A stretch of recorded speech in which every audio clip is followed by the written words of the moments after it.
On je prosto premijer od koga se puno očekuje i koji je dobio veoma, veoma veliku podršku. Što se tiče rezultata u dosadašnjem periodu, pa teško da se može tu prepoznati nešto što je Bog zna kako pozitivno. Znači, on je jednostavno bio, on je prosto i doveden u jedan ambijent koji je krajnje nepovoljan i on je bio prinuđen u stvari da nastavi da sprovodi politiku dosadašnjih Đukanovićevih vlada i u tom smislu je krajnje negativna ocjena naša što se toga tiče. Međutim, ukoliko on zaista želi da napravi neke strukturne reforme, makar one koje je deklarisao u svom uvodnom izlaganju kada je vlada imenovana, on će morati da uđe u dublje reforme.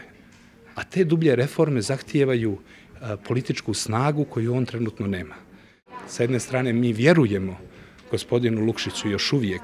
da on želi da napravi neke strukturne reforme u društvu, da vjerujemo da on zna,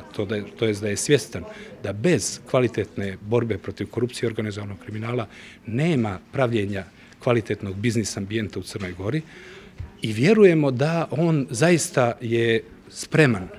da uđe u nešto takvo. Sa druge strane, potpuno je jasno svakome da on još uvijek nije demonstrirao niti da ima hrabrosti,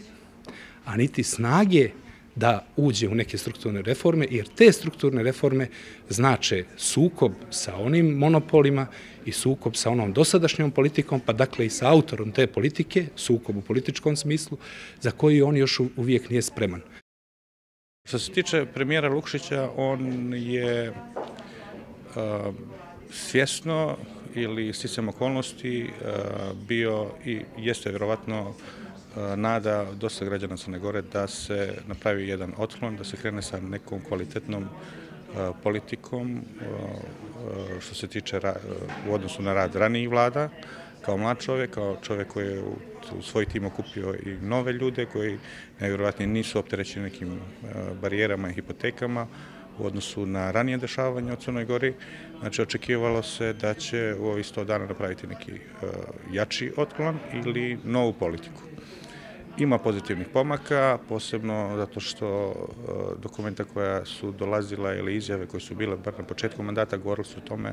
recimo da će se ići čak u preispitivanje privatizacija, ali evo do danas nema nikakvih zvaničnih mjera u vezi toga i mislim da trebamo ostaviti još vremena da vidimo, ali plašim se da malo po malo da građani